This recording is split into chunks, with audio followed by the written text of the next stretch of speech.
Men, female psychology reveals a hard truth about deception in relationships. When a woman is hiding something significant, especially another man in her life, she rarely lies outright with fabricated stories or obvious deceptions. Today, we're breaking down 8 sentences women say about trust when they're actively trying to cover their tracks and hide behavior they know would end the relationship if discovered. If you've heard even one of these sentences repeatedly, it's time to look much deeper at what's really happening. Before we dive in, hit subscribe, smash that like button, and hit the hype by dropping a comment if you've ever been guilt-tripped with the word trust used as a weapon against your legitimate concerns. Your story might help another man wake up to the manipulation before it's too late. Sentence 1. Don't you trust me? This represents the classic deflection technique that transforms a conversation about her suspicious behavior into an interrogation of your character and security. Instead of addressing the specific behavior that raised your concern, instead of explaining the situation that seemed off, instead of providing reassurance through transparency, she immediately puts you on trial. Your question becomes the problem rather than whatever you were questioning. Female psychology identifies this as a dominance move within relationship dynamics, actively shifting focus from her questionable actions to your alleged character flaw of not trusting her sufficiently. The brilliance of this deflection from a manipulation standpoint is that it forces you into a defensive position. Suddenly you're explaining why you don't trust completely, justifying your concerns, apologizing for having suspicions, rather than her explaining her behavior. Here's the critical distinction you need to recognize. A genuinely loyal woman with nothing to hide will naturally explain the situation and provide reassurance when you express concern. She understands that trust requires occasional reinforcement, especially when circumstances seem unusual. She won't be offended by questions because she has nothing to protect. A guilty woman immediately weaponizes the concept of trust itself to silence suspicion before you can articulate it fully or investigate further. The sentence also serves another function. It trains you over time. If this response successfully shuts down your concerns once, if it makes you feel guilty for asking, you'll hesitate to bring up concerns in the future, even when red flags multiply. She's conditioning you to associate questioning her behavior with being a bad partner who doesn't trust, which ensures you'll eventually stop questioning altogether. Sentence 2. If you loved me, you'd trust me. This sentence represents a manipulative fusion of 2 distinct concepts, love and trust, creating a false equivalency that serves her interests. The statement conditions you to equate trust with unconditional acceptance of her behavior, regardless of how questionable that behavior appears. It suggests that love requires blind trust, that questioning or concerns are incompatible with genuine affection. Psychology calls this emotional blackmail, strategically using love as leverage to lower your guard and make you too guilty to maintain reasonable boundaries. The sentence creates a psychological trap. If you continue questioning, you're proving you don't love her enough. If you do love her, you must accept everything without question. It's a false choice that manipulates your desire to be a good partner against your need to protect yourself from deception. What makes this particular manipulation so effective is that it attacks your identity as a loving partner. Most men want to be seen as loving, supportive, trusting boyfriends or husbands. By suggesting that your concerns or questions contradict that identity, she makes you choose between your self-image and your instincts. Many men choose preserving their self-image, which means abandoning their legitimate concerns. The truth is that real love and real trust coexist with healthy boundaries and accountability. Love doesn't mean accepting suspicious behavior without question. Trust doesn't mean turning off your awareness and ignoring obvious red flags. If she's using your love for her as a weapon against your judgment and perception, she's not protecting the relationship. She's protecting her ability to deceive you without interference. Sentence 3. I would never do anything to break your trust. This statement is designed to sound innocent, reassuring, and relationship-affirming on the surface. But notice several suspicious elements. It's usually too strong in its absolute certainty, delivered with too much emphasis, and often appears unsolicited without you even asking for this assurance. These characteristics reveal it's not organic reassurance, but strategic defense.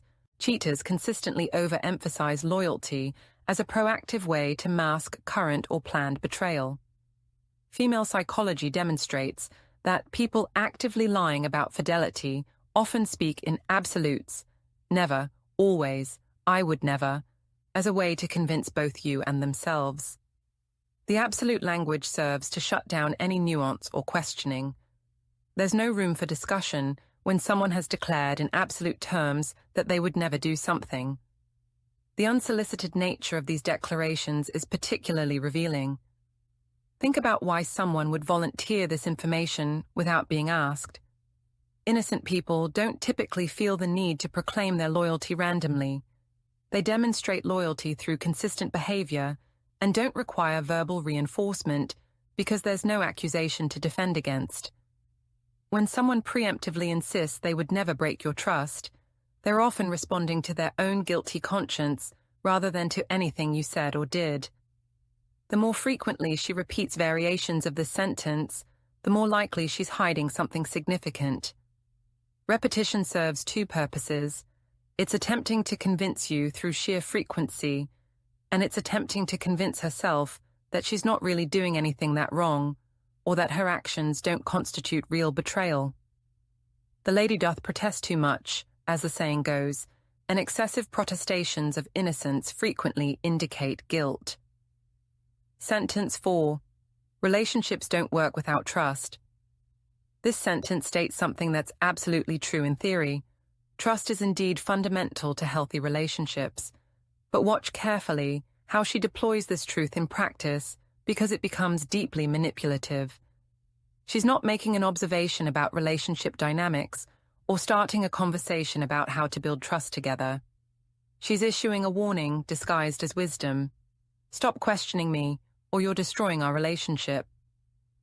This represents classic gaslighting language, flipping the entire situation so that her secrecy, her suspicious behavior, her boundary violations become your fault for not trusting enough. The actual problem, her actions, gets completely obscured by the manufactured problem, your lack of trust. You end up discussing your trust issues rather than her behavior that caused those trust issues in the first place. If you hear this sentence specifically, after raising a valid concern, after pointing out suspicious behavior, after asking reasonable questions about her activities or relationships, understand that it's not about building trust in any genuine sense.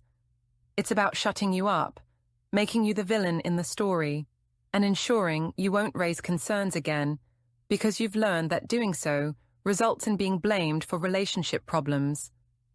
The sentence also creates a subtle threat. If you don't stop questioning, if you don't start blindly trusting, the relationship will fail, and that failure will be your fault, not hers. This fear of being blamed for destroying the relationship through your lack of trust keeps many men silent, even as evidence of betrayal accumulates. They've been convinced that their awareness is more dangerous to the relationship than her deception. Sentence 5. Why are you so paranoid? This represents a direct attack on your instincts, your perception, and your judgment. Instead of engaging with the substance of your concerns, instead of discussing the specific actions that worried you, she labels you as irrational, paranoid, mentally unstable. The tactic is meant to isolate you from your own gut feelings by suggesting those feelings are symptoms of psychological problems rather than reasonable responses to observable reality. Female psychology research on cheating behavior shows that cheaters frequently use ridicule and dismissive labeling to make their partners doubt themselves. If she can convince you that you're paranoid, that your concerns are irrational, that your observations are products of insecurity rather than reality, then you'll stop investigating, stop asking questions, stop trusting your own judgment. You'll second-guess every suspicion, talk yourself out of every concern, and rationalize away every red flag. The goal is to make you distrust yourself more than you distrust her. Once that's accomplished, she has complete freedom to continue her deceptive behavior because you've been conditioned to dismiss your own awareness as paranoia. You become complicit in your own deception by accepting her characterization of your legitimate concerns as mental instability. If expressing suspicion about genuinely suspicious behavior results in shame for you, if raising concerns makes you feel like you're being crazy or controlling, that's manipulation at work, not trust, not healthy relationship dynamics, not normal communication. In healthy relationships, partners can express concerns without being pathologized or attacked. The fact that she responds to your concerns by attacking your mental state rather than addressing the concerning behavior tells you everything about what she's hiding. Sentence 6. I'm not like those other women.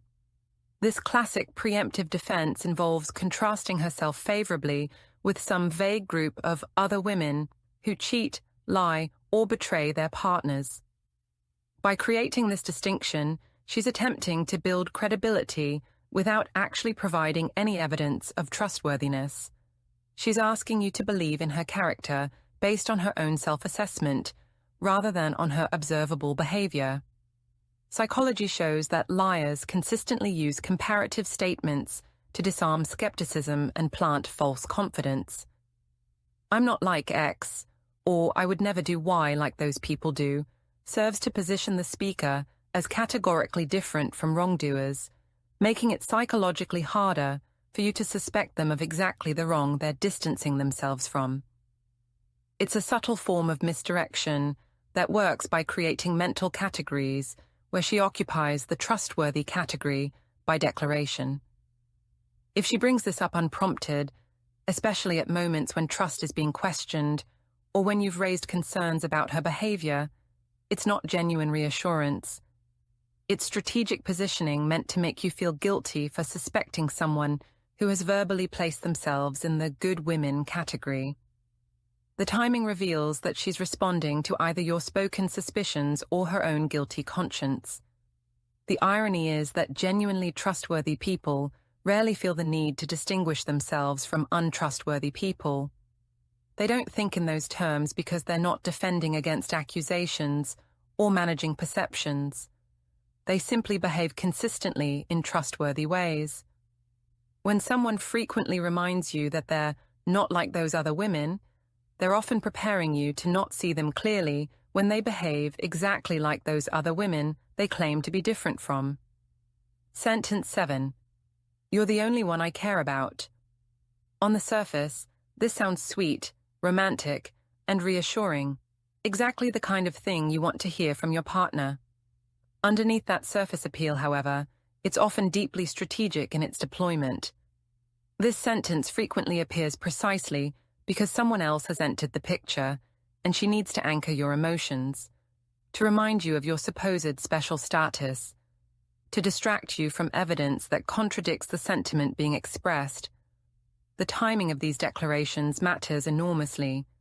If "you're the only one I care about" appears after she's been distant, after you've noticed her attention on someone else, after her phone behavior has become secretive, after she's been spending unusual amounts of time with a particular person, the declaration isn't spontaneous affection. It's damage control, preemptive reassurance, meant to stop you from following your concerns to their logical conclusion. In psychology, this is called attachment reinforcement, deliberately doubling down on expressions of commitment and affection, specifically to distract from betrayal, or create enough emotional goodwill that you'll overlook concerning behavior. She's making an emotional deposit into your relationship account that she can then draw against when she needs you, to ignore red flags or accept implausible explanations. Watch for whether her actions match her words.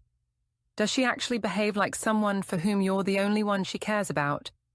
Or does her behavior, the secrecy, the distance, the focus on her phone, the time away, the defensiveness, suggest that someone else is occupying significant space in her attention and emotional energy? Words are easy and cost nothing. Behavior reveals the truth.